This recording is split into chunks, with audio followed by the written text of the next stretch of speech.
Jual agama, iya, itu kasus usul, kasus parah itu. Tapi apakah kemudian kajian bertarif demikian langsung fix pasti jual? Nah, itu belum tentu. Nah, gimana kita menilainya? Lihat siapa pelakunya, siapa pembelanya, siapa yang ngomong. Tuh, lihat background orang yang melakukan bahkan memperjuangkannya. Tuh, di medsos-medsos. Lihat itunya, cara ngebedain tuh begitu jauh. Kita omongin hakikat penyimpangan usul para tokoh dan pelakunya yang bikin warung ini.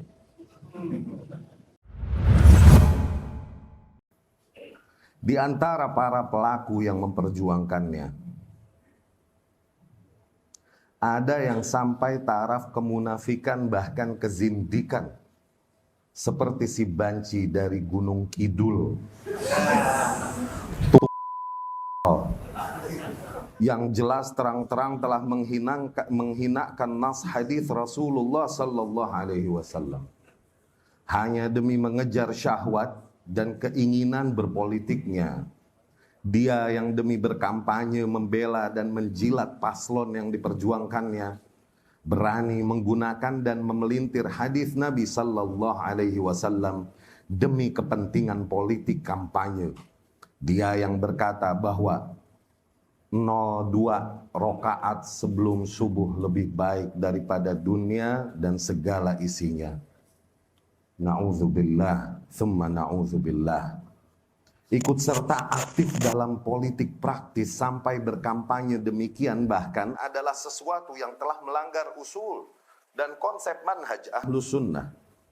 Apalah lagi demi hal itu ia menggunakan dan memelintir hadis-hadis Rasul sallallahu alaihi wasallam yang mulia sebagai bahan olok-olokan di dalam kampanye. Betapa keburukan di atas keburukan yang diamalkannya. Jelas itu masuk di antara bentuk penghinaan terhadap nas yang bisa jadi bentuk kekufuran yang membatalkan keislaman atau minimal bentuk kemunafikan yang ia harus mengumumkan taubatnya. Allah berfirman, wa qad nazala 'alaikum fil kitab an idza sami'tum ayatillahi yakfuru biha wa yustahza'u biha. Dan sungguh Allah telah menurunkan kepada kalian di dalam kitab bahwa apabila kalian mendengar ayat-ayat Allah diingkari dan diperolok-olok, fala taq'udu ma'ahum, maka janganlah kalian duduk-duduk bersama mereka hatta yakhudu fi haditsin ghairih, sampai mereka membicarakan pembicaraan yang lain. Innakum idzam mithluhum, apabila kalian masih duduk bersama mereka, maka kalian sama seperti mereka. Innallaha jami'ul munafiqin wal kafirin. Sesungguhnya Allah mengumpulkan orang-orang yang munafik dan orang-orang yang kafir fi jahannam jami'an, bersama semua di neraka. Kasus tersebut mengolok-olok syiar-syiar Allah, syiar-syiar agama, nifaq atau kufur.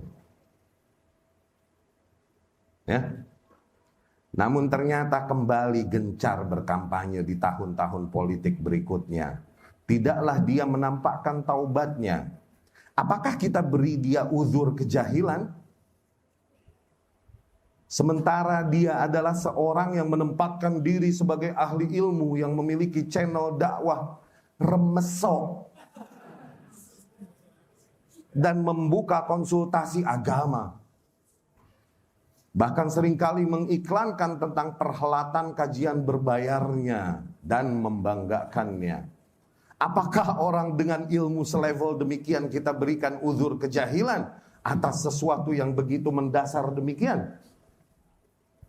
Sekilas hukum mencela, mengolok-olok dan menghinakan syiar-syiar agama, Allah, Rasulnya, ayat, hadis dan lain-lain. Allah berfirman, yahdharul munafiquna an tunazzala alaihim surah tunabbi'hum bima fi qulubihim. Kaum munafikin senantiasa khawatir dari diturunkannya surat yang akan membongkar isi hati mereka.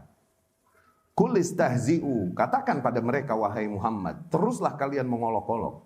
Innallaha mukhrijum ma tahdharun, kelak Allah akan membongkar apa yang kalian khawatirkan. Wala in sa'altahum La yaqulunna innama kunna nakhudu wa nal'ab. Dan apabila kau bertanya pada mereka, wahai Muhammad, yakni apabila kau tegur mereka dari sikap mereka, pastilah mereka akan berkata, kita enggak serius kok, we were just joking.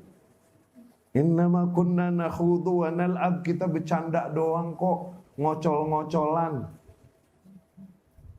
Qul, katakan wahai Muhammad, abillahi wa ayatihi wa rasulihi kuntum tastahzi'un. Apakah dengan Allah, dengan ayat-ayatnya dan dengan Rasulnya kalian berolok-olok? La ta'tadhiru, jangan lagi kalian minta maaf. Qad kafartum ba'da imanikum, sungguh kalian telah menjadi kafir setelah sebelumnya kalian beriman. Ayat ini turun di Ghazwah Tabuk, di perang Tabuk. Al-Imam At-Tabari rahimahullah berkata, haddatsana Al-Harith, telah berkata kepada kami Al-Harith. Haddatsana Abdul Aziz, telah berkata kepada kami Abdul Aziz. Ia berkata, telah berkata kepada kami Abu Ma'syar dari Muhammad bin Ka'ab dan lain-lain, mereka bercerita. Qala rajulun binal munafiqin, seseorang di antara kaum munafikin berkata ketika melihat rombongan para sahabat hendak bergerak ke perang Tabuk.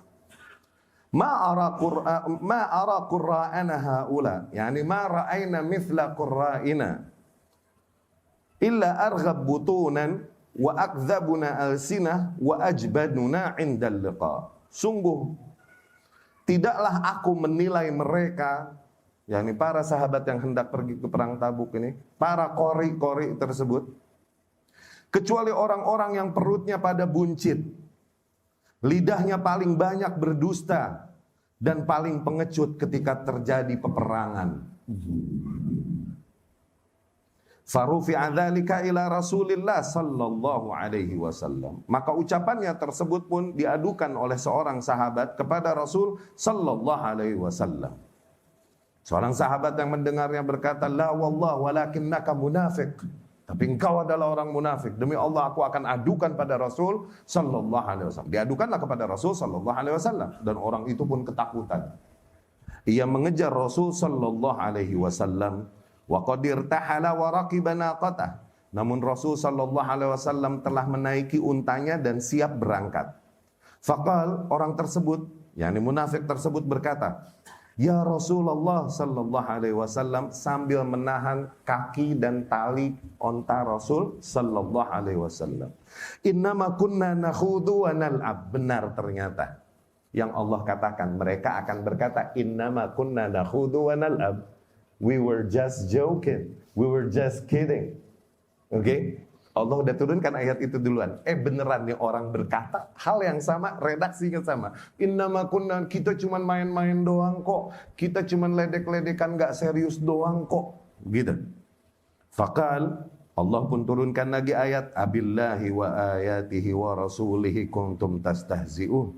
Apakah dengan Allah, dengan ayat-ayatnya, dengan Rasulnya kalian berolok-olok, sampai kepada firman Allah, mujrimin. Wa inna rijlaihi latansafan al-hijarah. Rasul berlalu meninggalkannya dan tidak mengacuhkannya. Dia terus mengejar Rasul sambil terseret-seret, kakinya pun menghantam batu-batu. Wa ma yaltafitu ilaihi Rasulullah. Rasul sama sekali tidak menengok kepadanya sallallahu alaihi wasallam. Wa huwa muta'alliq binas'at Rasulillah sallallahu alaihi wasallam. Dia masih bergantung di tali ontaknya Rasulullah sallallahu alaihi wasallam. La ta'tadhiru qad kafartum ba'da imanikum. Jangan lagi kalian minta maaf, sungguh kalian telah menjadi kafir setelah sebelumnya kalian beriman. Lihat, ini munafiknya bukan munafik banget padahal, bukan munafik murni. Allah yang berfirman, ba'da imanikum, setelah sebelumnya kalian beriman. Tuh Allah menilainya, dia beriman. Bayangkan dari kasus ini, celaan kepada kaum, yaitu para sahabat Rasul sallallahu alaihi wasallam, langsung divonis dengan kekufuran, yakni celaannya enggak langsung celaan kepada Allah, enggak langsung celaan kepada Rasul sallallahu alaihi wasallam, enggak kepada ayat, enggak kepada hadis. Oke? Namun gerakan ini adalah gerakan yang memang diperintahkan oleh Allah dan diserukan oleh Rasulnya sallallahu alaihi wasallam. Mencelanya termasuk mencela Allah dan Rasulnya sallallahu alaihi wasallam. Ibnu Katsir berkata rahimahullah, sungguh hakikatnya mereka sebelumnya beriman karena Allah mengatakan ba'da imanikum. Ya. Kemudian sekarang apalah lagi orang yang langsung mencelanya, menggunakan alat untuk celaan dan cemoohannya adalah hadisnya Rasulullah sallallahu alaihi wasallam. Parahan mana mata orang?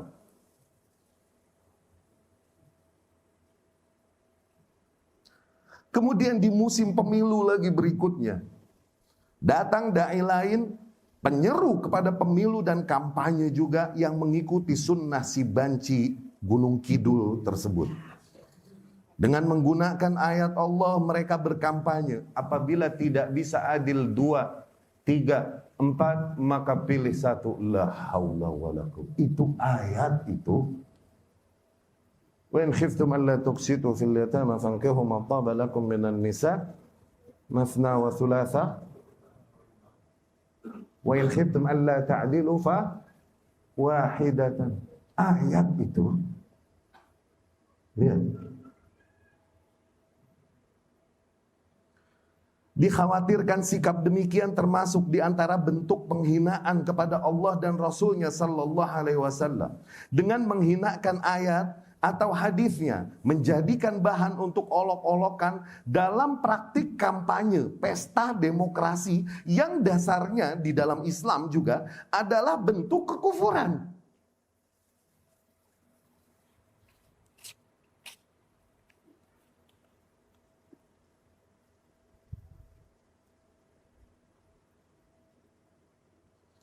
Qal Ibnu Baz rahimahullah, Syekh Ibn Baz berkata, wa hakadha man yastahzi' billah au bi rasulih. Demikian pula hukumnya mereka yang mengolok-olok dengan ayat Allah Subhanahu wa taala atau dengan Rasulnya sallallahu alaihi wasallam atau dengan syurga atau dengan neraka atau dengan Al-Qur'an dan hal-hal yang serupa demikian, fa innahu kafir ijma'an. Maka orang tersebut automatically jadi kafir ijma'. Lianna hadzal istihza' wat tanaqqus. Karena hakikatnya mengolok-olok dan mencela-cela demikian dalil ala anna da'wahul iman batilan. Itu adalah bukti bahwasanya pengakuan berimannya hakikatnya batil. Wa annahu laisa indahu imanun, dan hakikatnya dia tidak memiliki keimanan yang cukup, yahjuzuhu anil istihza bima dzukir, yang menahan dirinya dari berolok-olok atau mengolok-olok dengan hal-hal tersebut yang telah kita sebutkan.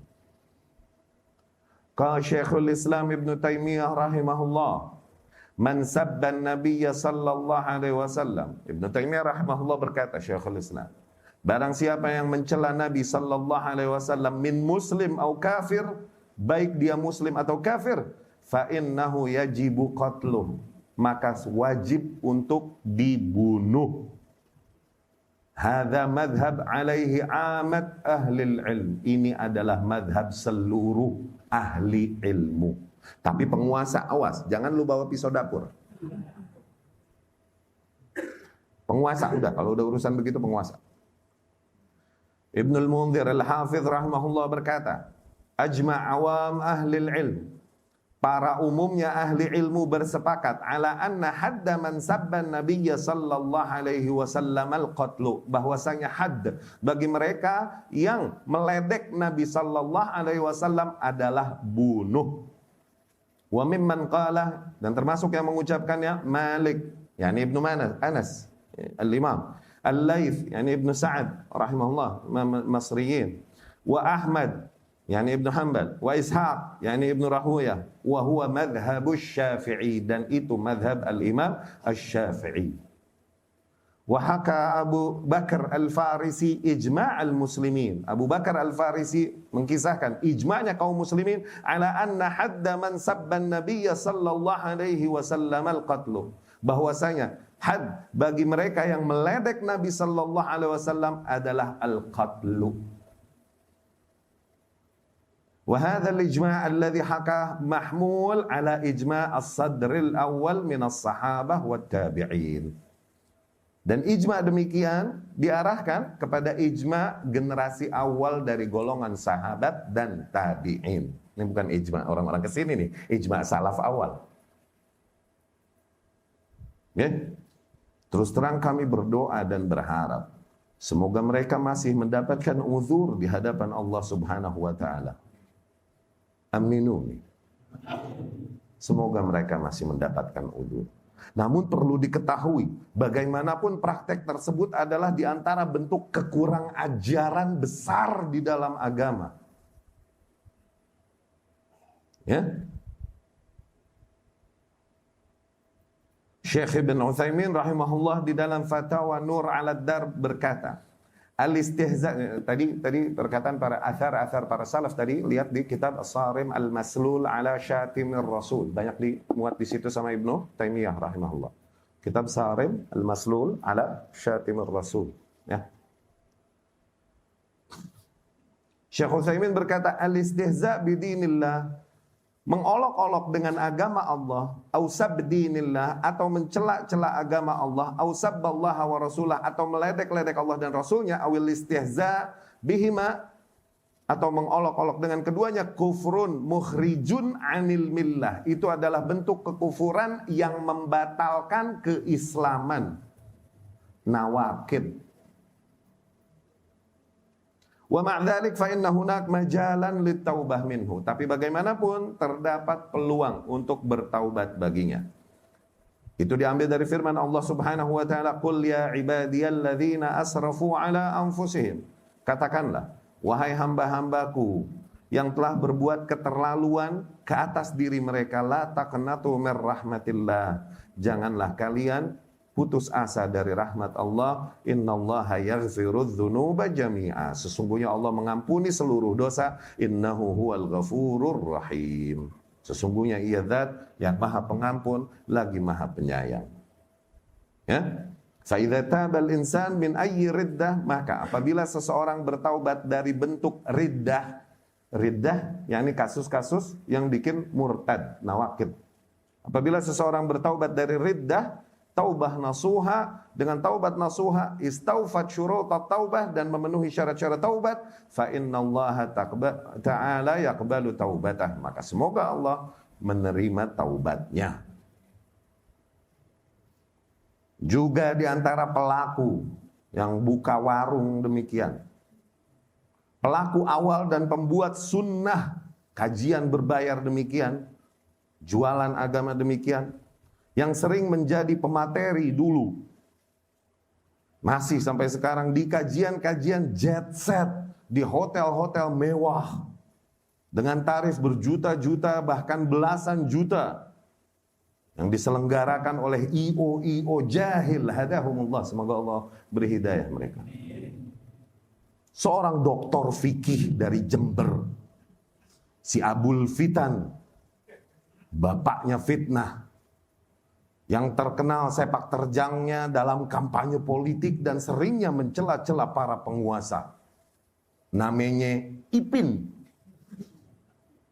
Begitu gencar menyebarkan syubhat-syubhat ikhwani dan muazanah di kalangan awam dan para penuntut ilmu yang tertipu oleh janggut dan gelarnya. Doktor cemen tersebut tak bernyali.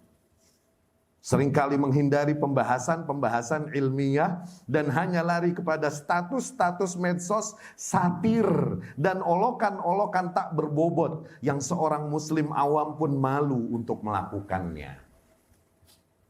Kita sikat pakai khawarij merah jambu, cuman ledek-ledek di medsos. Kita bikin second opinion, cuman ngeledek-ledek di medsos. Nggak ada ilmiahnya, nggak berani bikin video ilmiah, bahas taksil, tahlil, nggak berani. Standar intelektualitasnya pun dipertanyakan. Dia menghina kami ketika kasus rokok kemarin, dia ikutan ngomong so what, tapi what-nya tulisannya WAHT. Dokter no nulis what-nya begitu.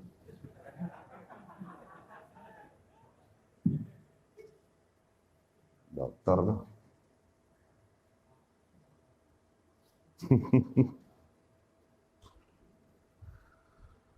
Doktor tersebut memiliki mental yang cemen bagaikan mengkudu keinjek.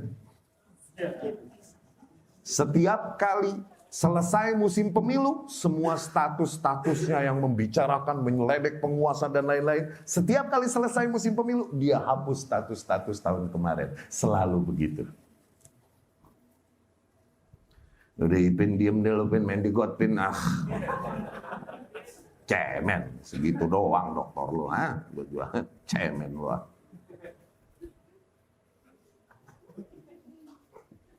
Kesian, orang demikiannya kesian. Sekolah tinggi-tinggi dan orang kesian orang tuanya. Orang tuanya mengharapkan dia untuk jadi orang yang membawakan hidayah bagi kaum muslimin yang ada ini. Nyesatin para penuntut ilmu. Dia yang membawa sunnah ikhwani, hizbi, sururi, muwazanah awal di dakwah salaf di Indonesia, awal-awal dia itu di dakwah salaf modern. Abul Fitan, dia yang awal kali membuat sunnah jualan agama bersama sohib ustadz artisnya, satu instansi dengannya, yang tak ada hak yang ditegaskan, tak ada kebatilan yang diingkari, tak ada tauhid yang ditegaskan, tak ada kesyirikan yang diingkari. Dari dakwah-dakwah mereka selama ini hanya cinta-cinta yang didakwakan. Demikian juga si dai kondang ngartis yang kemarin diributkan konsep kajian teatrikal layar tancapnya. Dia adalah orang yang tak ragu untuk duduk bersama ahli bid'ah dan tokoh sufi besar, memberikan kajian bersama. Selalu saja dia menyembunyikan hak yang dia lihat tidak sesuai dengan pasar dan selera kajiannya. Beberapa di antara jamaahnya seringkali bertanya kepada kami ketika ramai terjadi demonstrasi. Demonstrasi yang seringkali mengatasnamakan agama. Bagaimana hukum demonstrasi? Dia selalu mengelak dan tak mau memberikan jawabannya. Betapa itu adalah sikap menyembunyikan ilmu di masa-masa yang urgent, ketika kaum muslimin sangat membutuhkan keterangan tersebut dari para dai yang menyeru kepada hak.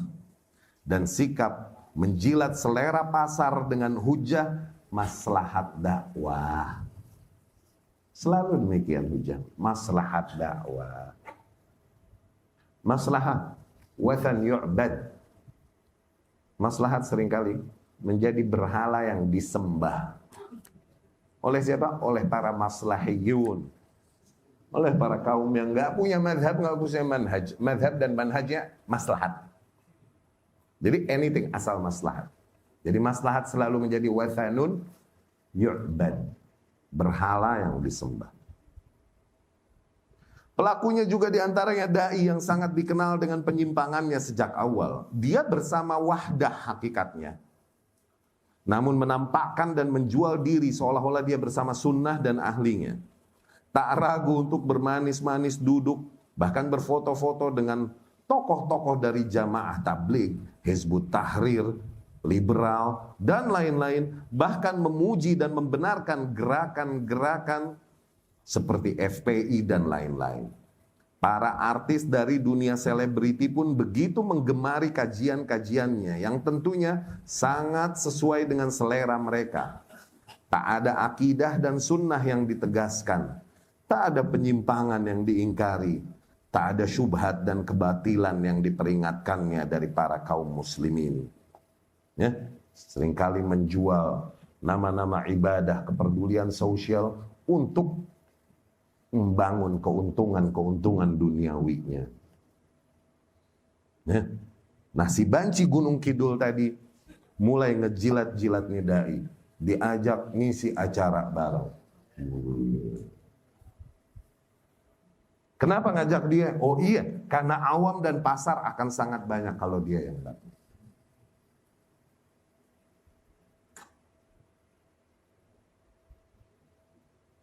Ya. Dan masih banyak lagi Contoh penyimpangan-penyimpangan akidah dan usul para pelaku dan pembela dakwah berbayar dan para konten kreator yang menunggangi nama agama demikian demi keuntungan duniawi.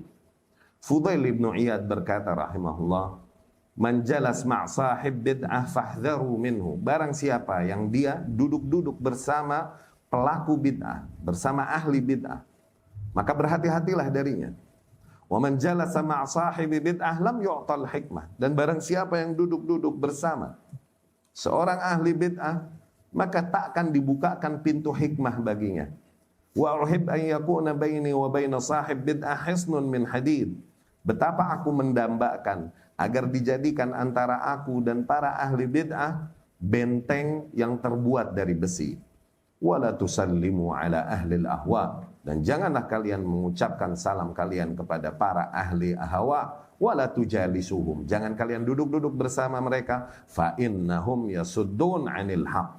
Karena mereka sesungguhnya menghalangi manusia dari yang hak. Sufyan ats-Tsauri rahimahullah berkata, "Idza ra'aita ar-rajul yumashi sahiba bid'atin fahdhar."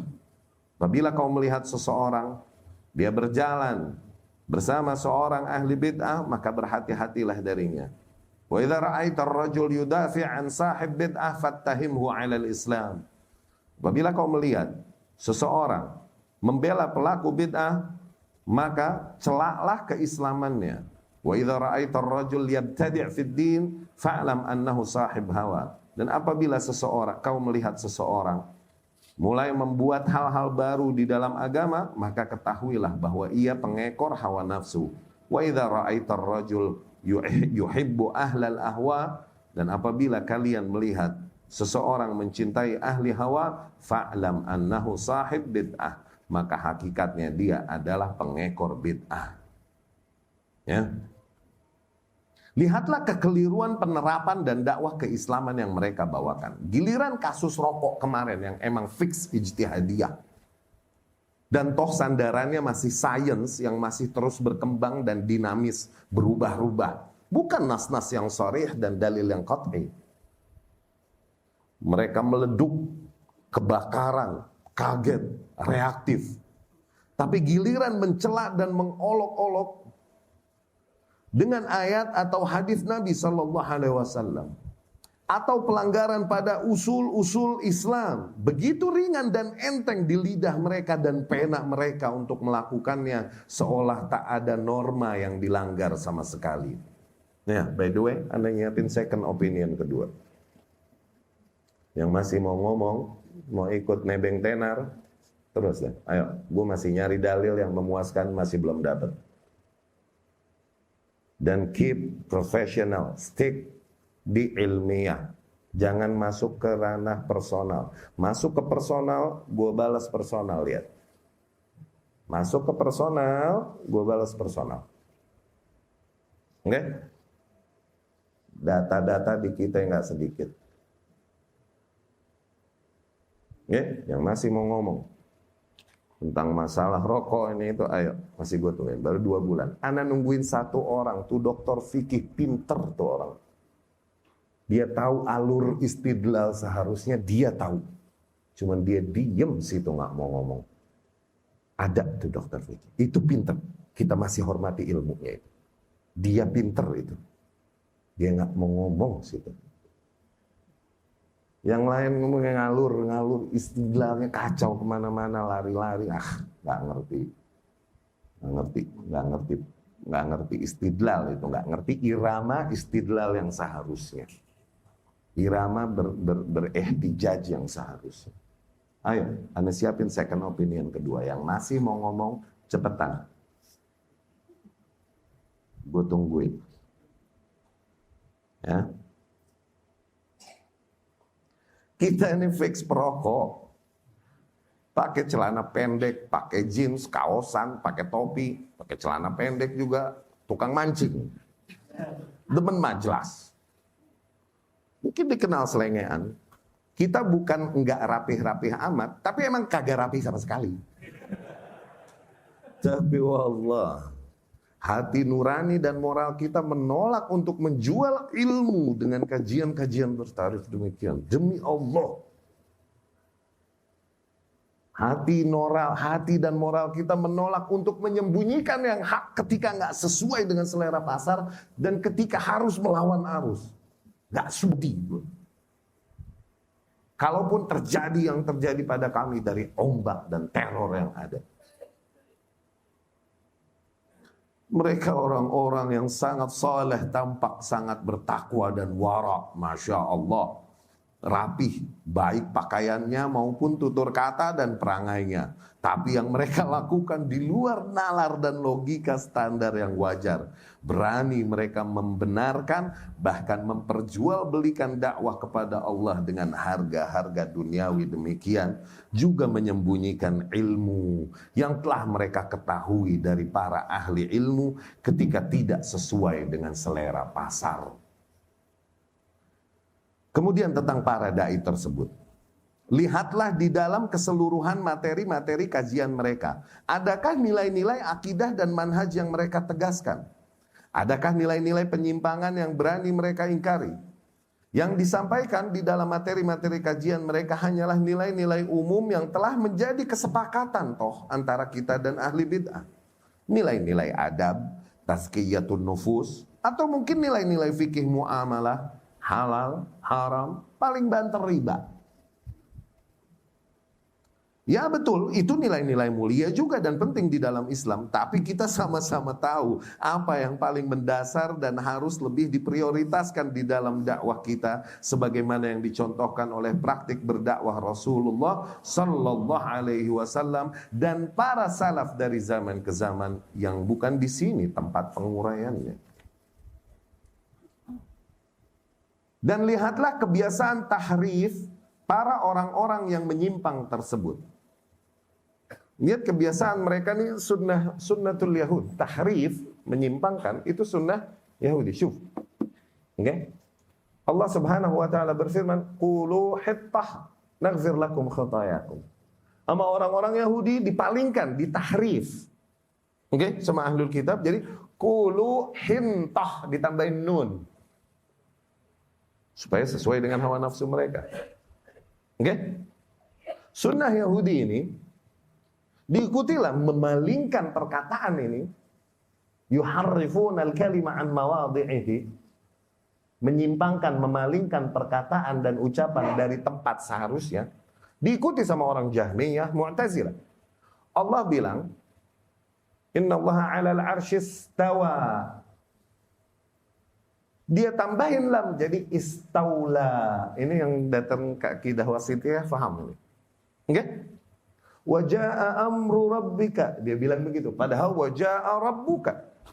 Allah datang. Dia enggak terima. Masa Allah datang? Enggak. Jaa amru rabbika. Tuh ditambahin amr. Ya? Tahrif lafzi.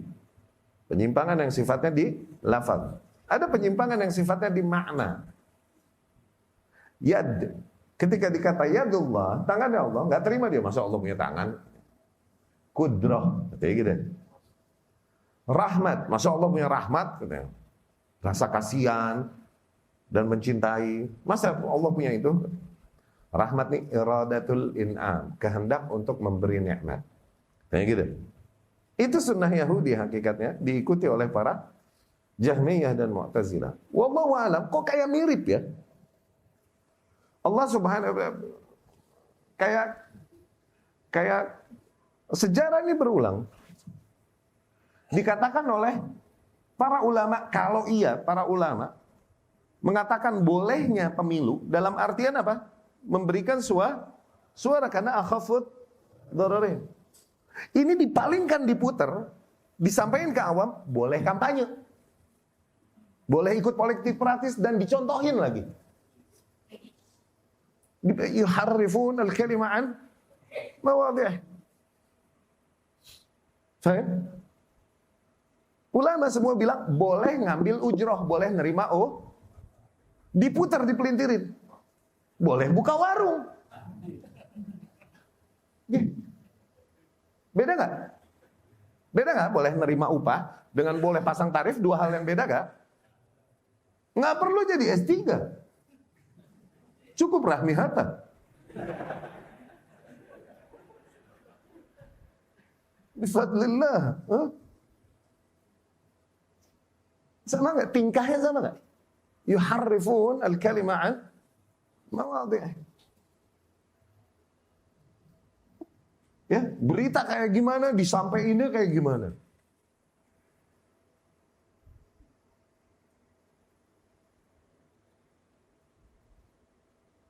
Kenapa? Karena tadi ittiba' al-hawa sama talab ad-dunya, kata Ibnu Mas'ud. Karena emang ambisi untuk lebih mengikuti hawa nafsu, ambisi untuk mengejar dunia. Kepentingannya di situ dengan menyimpangkan itu. Kalau disampaikan amanah ilmiah tersebut sebagaimana datangnya, nggak sesuai sama kepentingannya.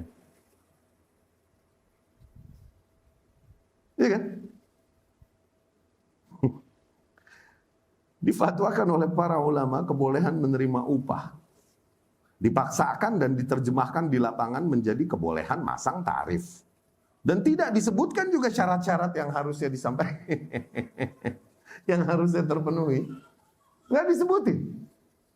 Para ulama kalaupun membolehkan dengan syarat, kemarin kita jelaskan, ya, agar jangan ditolak mereka yang kalaupun iya. Kalaupun iya. Ini sekarang boleh nggak? Nggak beli tiketnya itu boleh nggak tuh? Jajal.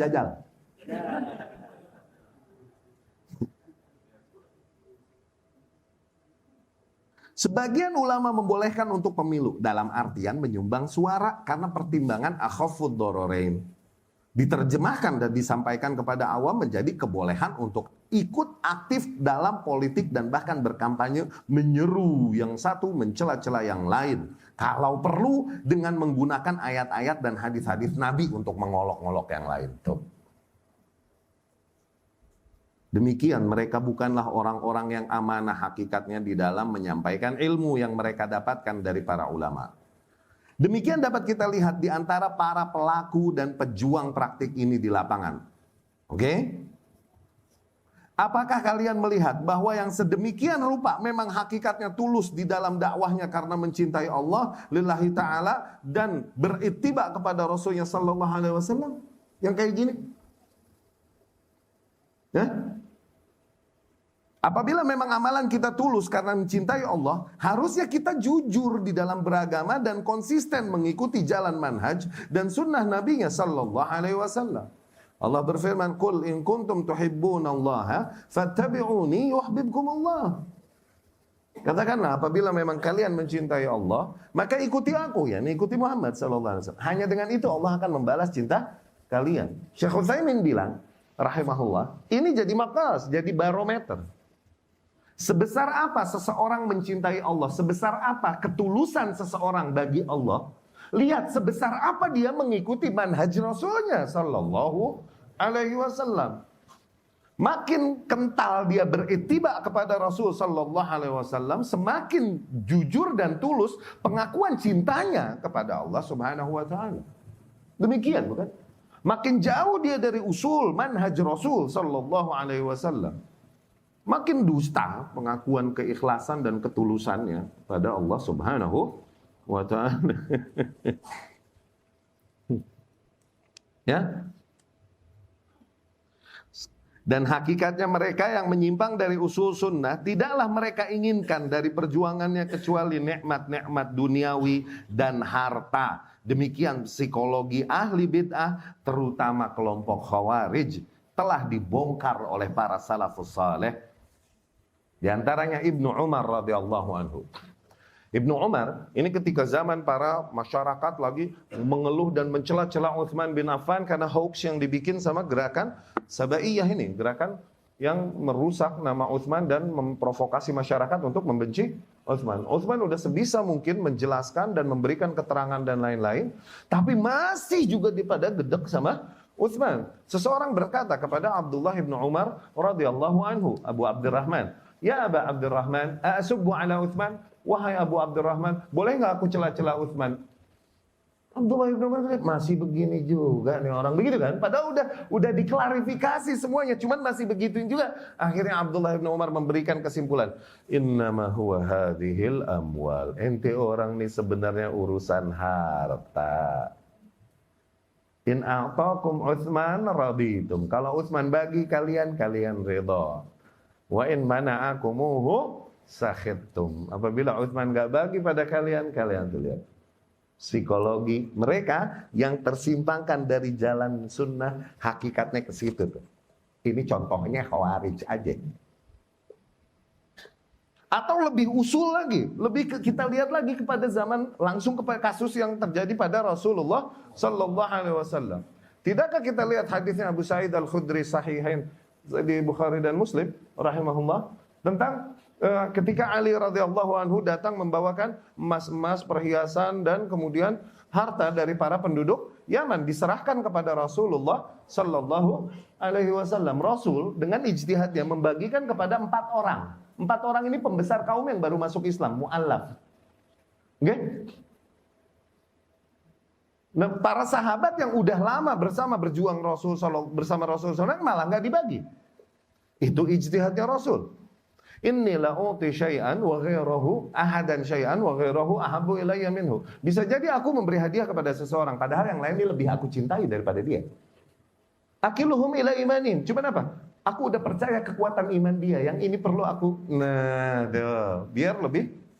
Karena tahabu itu psikologinya. Salinglah berbagi hadiah, niscaya akan tumbuh saling cinta. Datang Dzulkhuwaisirah dan langsung berkata, ittaqillah, bertakwalah kau kepada ini, bapaknya Khawarij nih. Oke? Abdullah, ya kan? Ibn Saba, dia nih. Bertakwa kau kepada Allah ya Rasulullah, wa'dil fil qismah, dan berbuat adillah di dalam pembagian. Oke? Para ulama berkata, hakikatnya mereka nih, para ahli bid'ah ini, dusta dalam pengakuan tulus ibadah mereka yang ibadahnya luar biasa. Nggak Khawarij Rasul gambarkan sallallahu alaihi wasallam. Dusta. Tidakkah kita lihat apa yang membuat Dzulkhuwaisirah mengingkari Rasul sallallahu alaihi wasallam? Apa? Coba bangsa dibagi. Begitu gak? Jinak jal itu ahli bidah itu deh. Mereka yang nggak di atas usul sunnah, ya ke situ hakikatnya. Kecuali awam yang emang jahil, nggak tahu usul memang. Mereka nggak berada di atas usul, berangkat dari kejahilannya, beda cerita. Ini orang-orang yang menempatkan dirinya sebagai ahli ilmu, tempat bertanya, atau mungkin dengan gelar doktor. Yang kayak gini kita kasih uzur kejahilan. Hah? Lah, akhirnya iblis kita kasih uzur kejahilan, nggak tahu kali dia wajib sujud sama Allah waktu disuruh toh. Paham? Jadi mereka para pelakunya tuh ya, dia mau bilang yang kayak gitu, ikhlas dakwah lillahi taala, sumpah loh, sepolos itu. Bukan kita menilai isi hati orang, enggak. Sejarah udah ngebongkar. Gimana hakikatnya? Motivasi yang mendorong para ahli bidah untuk melakukan amal yang zahirnya saleh. Ya? Al-Imam Asy-Syafi'i rahimahullah berkata, li ayyalqallahu al-'abdu bi kulli dhanbin ma khala asy-syirk khairun lahu min an yalqahu bi syai'in minal ahwa. Ketika seorang hamba menghadap Allah kelak membawa seluruh bentuk dosa, seluruh dosa, kecuali syirik aja, itu masih jauh lebih baik daripada dia menghadap Allah membawa hawa, membawa bid'ah. Cuman karena sekarang gerakan dakwah nggak ngajarin akidah, nggak ngajarin usul. Akhirnya ketika kita bilang, mendingan yang masih mabok daripada jualan agama. Pada nungging nggak? Jualan agama, bro, kasusnya sama mabok, mending mana? Berarti nggak kesampaian dakwah selama ini kan? Lu ngaji apa aja berarti selama ini? Kok kaget dengar begituan? Ini para penuntut ilmu yang masih husnudzan, masih mendengar kita. Pesan ana wallah. Ujian terberat kalian di sini nanti, di lapangan. Kenapa? Ini jalan pahit. Ke bawah ente sama keinginan ngejar dunia, akhirnya kejeblos ke sono-sono. Mungkin kalian bingung, mana yang benar, mana yang batil. Jangan percaya Anda, jangan percaya kami, jangan percaya orang yang bela kami. Ngapain percaya sama makhluk? Tanya sama Rabb.